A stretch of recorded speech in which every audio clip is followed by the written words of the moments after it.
ঢাকার অদূরে পূর্বাচলে শুরু হয়েছে ৩০তম ঢাকা আন্তর্জাতিক বাণিজ্য মেলা।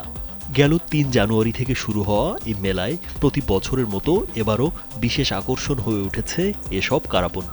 মেলার ৮ নম্বর জিপি প্যাভিলিয়নে সাজাপ্রাপ্ত বন্দীদের হাতে তৈরি নানাবিধ হস্তশিল্প ও ব্যবহারিক পণ্যের পসরা সাজিয়ে বসেছে কারা অধিদপ্তর। আমাদের কারাগারে যেসব বন্দীরা আছেন সারা বাংলাদেশের বিভিন্ন কারাগারে তাদের তৈরিকৃত পণ্য এখানে প্রদর্শিত হচ্ছে। এ বছর দেশের ২৫টি কারাগার থেকে সংগৃহীত প্রায় ৪০০টিরও বেশি কারাপণ্য প্রদর্শন ও বিক্রি করা হচ্ছে। কাঠের আসবাব, গৃহসজ্জা সামগ্রী, হস্তশিল্পজাত পণ্য, ব্যাগ, শোপিস সহ নিত্য প্রয়োজনীয় বিভিন্ন সামগ্রীর সমাহারে প্যাভিলিয়নটি মেলার শুরু থেকেই দর্শনার্থীদের আকর্ষণ করছে।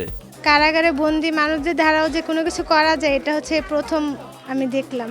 এবারের প্রোডাক্টগুলো অনেক সুন্দর, মাশাআল্লাহ। ওদের হাতের কাজগুলো অনেক সুন্দর হয়েছে এবং রেটগুলো অনেক ভালো হয়েছে, রিজনেবল। যেহেতু এটা লভ্যাংশ তাদের ফ্যামিলিকে দেওয়া হয়, এটা আলহামদুলিল্লাহ ভালো একটা উদ্যোগ। বন্দীদের তৈরি একটা শোপিস নিয়েছি, জি আলহামদুলিল্লাহ নিয়ে আমার অনেকটা স্যাটিসফাই, আমার ভালো লাগতেছে। মেলা শুরুর প্রথম দিকেই কারাপণ্যের বিক্রি সন্তোষজনক পর্যায়ে পৌঁছেছে। দর্শনার্থীরা প্যাভিলিয়নে প্রবেশ করলেই একাধিক পণ্য কিনে নিচ্ছেন। এতে একদিকে বন্দীদের কল্যাণে আর্থিক সহায়তা নিশ্চিত হচ্ছে, অন্যদিকে সমাজে তাদের পুনর্বাসনের বার্তাও পৌঁছে যাচ্ছে সাধারণ মানুষের কাছে। বাণিজ্য মেলায় আসছি কারাবন্দীদের হাতের তৈরি জিনিসপত্র নিয়ে। আমাদের একটা স্টল কারাপণ্য, এই জায়গায় এসে মানে কারাগারের ডিউটি থেকে এই জায়গার ডিউটিটা আমার কাছে স্বাচ্ছন্দ্যবোধ লাগতেছে, আমার কাছে খুব ভালো লাগতেছে। এখানে ১ মাসের জন্য আমরা সংযুক্ত আছি ঢাকা আন্তর্জাতিক বাণিজ্য মেলা কারাপণ্য স্টলের কারাবন্দীদের তৈরি পণ্য বিক্রয় এবং প্রদর্শনীর জন্য। প্যাভিলিয়নে দায়িত্বরত কারা কর্মকর্তা কর্মচারীদের মধ্যেও রয়েছে বাড়তি উদ্দীপনা। দর্শনার্থীদের ইতিবাচক সাড়া তাদের দায়িত্ব পালনে আরও অনুপ্রেরণা যোগাচ্ছে বলে জানান তারা।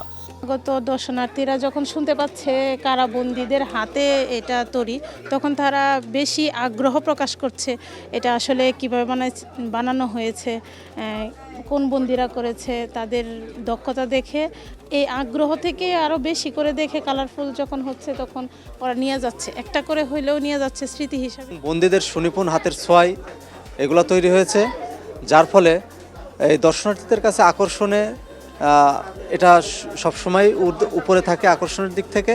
কারা কর্তৃপক্ষ জানিয়েছে, বিক্রিত কারাপণ্যের মোট মুনাফার ৫০% সরাসরি বন্দীদের মধ্যে বণ্টন করা হয়। ফলে বন্দীরা নিয়মিত কাজের মাধ্যমে যেমন সাজা মওকুফের সুযোগ পাচ্ছেন, তেমনি আর্থিকভাবে স্বাবলম্বী হওয়ার পথও তৈরি হচ্ছে। আমাদের বন্দীরা এই জিনিসপত্র যেগুলো তৈরি করেন এর প্রফিটের 50% বন্দী নিজে পান, আর 50% টাকাটা সরকারের কোষাগারে জমা হয়।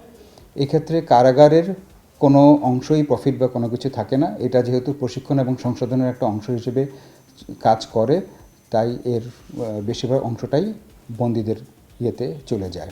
ঢাকা আন্তর্জাতিক বাণিজ্য মেলার কারাপণ্য প্যাভিলিয়ন কেবল একটি বিক্রয় কেন্দ্র নয়, এটি সংশোধন, মানবিকতা ও পুনর্গঠনের এক বাস্তব দৃষ্টান্ত, যেখানে বন্দীদের শ্রমই হয়ে উঠেছে নতুন জীবনের আশার সোপান। এই যারা বন্দী হিসাবে কারাগারে থাকেন বিভিন্ন অপরাধের কারণে আইনি প্রক্রিয়া সাজা পেয়ে তাদের পুনর্বাসনের জন্য কিন্তু এই উদ্যোগগুলি গ্রহণ করা হচ্ছে। অর্থাৎ তাদের যে স্কিল ডেভেলপমেন্টের কাজটিও কারা কর্তৃপক্ষ করছেন এবং তার একটা ম্যানিফেস্টেশন হচ্ছে এই স্টলে তাদের যে পণ্য সামগ্রী। রাজীব বিশ্বাস, কালবেলা।